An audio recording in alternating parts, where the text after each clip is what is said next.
Hello everyone! In this video, I'm going to show you how to buy the S&P 500 on Revolut.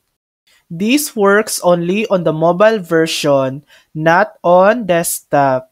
Open the app on your phone and log in.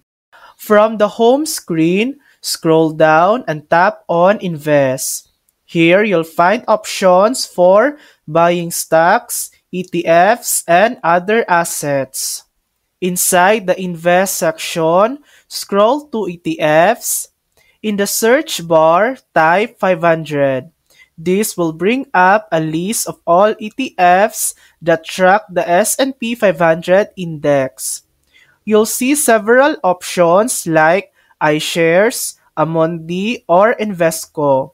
One of the most popular ones is S&P 500, but any listed S&P 500 ETF will give you exposure to the index. Once you've chosen your ETF, tap on it, then click Buy or Get Started. Enter the amount you want to invest and confirm your order. And that's it.